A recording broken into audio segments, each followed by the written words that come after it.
এই সেকশনে আমরা ব্যবসা প্রতিষ্ঠান বিশেষত সুপার শপ বা ডিপার্টমেন্টাল স্টোরের একটি অত্যন্ত সংবেদনশীল অগ্নি নিরাপত্তা ইস্যু নিয়ে আলোচনা করব, যা প্রায়শই ডিজাইনের সময় উপেক্ষিত থাকে। চেকআউট কাউন্টারের কাছে এক্সিট আইল বা নির্গমন পথের ব্যবস্থাপনা।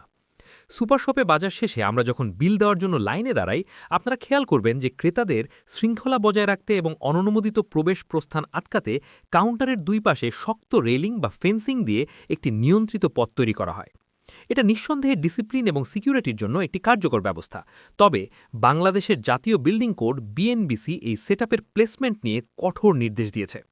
বিএনবিসির স্পষ্ট নির্দেশনা হল, এই নিয়ন্ত্রিত চেকআউট স্ট্যান্ডের সেটআপটা যদি ভবনের মূল এক্সিট দরজার ঠিক সামনে বা এমনভাবে থাকে যে এটাই একমাত্র নির্গমন পথ, তবে এটি সম্পূর্ণভাবে ইলিগাল বা অবৈধ।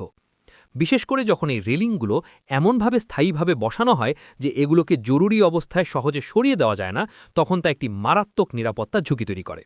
আগুনের মতো জরুরি পরিস্থিতিতে এই রেলিংগুলোই দ্রুত বেরিয়ে যাওয়ার পথে মানুষকে ফাঁদে ফেলে দেবে বা বটল নেকিং করবে এবং বড় ধরনের প্রাণহানির কারণ হবে।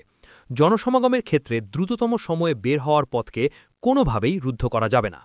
ইঞ্জিনিয়ারগণ, যখন আপনারা এই ডিজাইন ত্রুটিটি সংশোধন করতে যাবেন, তখন দোকান মালিক বা ব্যবসায়ী পক্ষের কাছ থেকে একটি সাধারণ আপত্তি আসতে পারে। তারা হয়তো যুক্তি দেখাবেন, ভাই, চেকআউট পেসেস যদি সম্পূর্ণ খোলা রাখি তাহলে তো চোর বা শপলিফটাররা জিনিসপত্র নিয়ে সহজেই পালিয়ে যাবে। থেফট বা লস প্রিভেনশন। এই পরিস্থিতিতে একজন পেশাদার প্রকৌশলী হিসেবে আপনার অবস্থান স্পষ্ট করতে হবে। আপনি বলবেন, চোর ধরার জন্য সিসিটিভি ক্যামেরা, অ্যালার্ম সিস্টেম বা প্রশিক্ষিত গার্ড রাখুন। ব্যবসার ক্ষতিরোধ করা একটি গুরুত্বপূর্ণ দিক, কিন্তু মানুষের জীবন তার চেয়ে অনেক বেশি মূল্যবান। ডিজাইনের মূলনীতি হল, জীবন রক্ষার পথকে ব্যবসার নিরাপত্তার অজুহাতে বন্ধ করা যাবে না।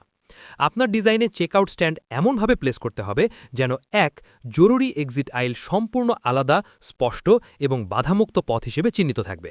২, বাধ্যতামূলক প্রশস্ততা। এক্সিট আইলের প্রয়োজনীয় প্রশস্ততা যেন কোনোভাবেই চেকআউট রেলিং বা কাউন্টারের কারণে সংকুচিত না হয় তা নিশ্চিত করতে হবে। ৩, সহজে মুক্ত করা যায়। যদি চেকআউট ব্যারিয়ার ব্যবহার করতেই হয়, তবে সেটি অবশ্যই এমনভাবে ডিজাইন করতে হবে যাতে ফায়ার অ্যালার্ম বাজলে বা জরুরি অবস্থা সৃষ্টি হলে একটি সহজ মেকানিজমের মাধ্যমে, যেমন পুশবার বা ব্রেকআওয়ের মাধ্যমে তাৎক্ষণিকভাবে সম্পূর্ণভাবে খুলে যায় এবং এক্সিট পথ বাধামুক্ত হয়ে যায়। স্থায়ী বা সহজে অপসারণ করা যায় না এমন রেলিংয়ের ব্যবহার সম্পূর্ণরূপে নিষিদ্ধ। সারসংক্ষেপ, একজন প্রকৌশলী হিসাবে আপনার দায়িত্ব হল বিএনবিসির নির্দেশনা মেনে মানুষের জীবন রক্ষার বিষয়টিকে ব্যবসার নিরাপত্তার ঊর্ধ্বে স্থান দেওয়া। এক্সিট পথ হল পবিত্র, একে কোনো কিছুর বিনিময়ে রুদ্ধ করা যাবে না।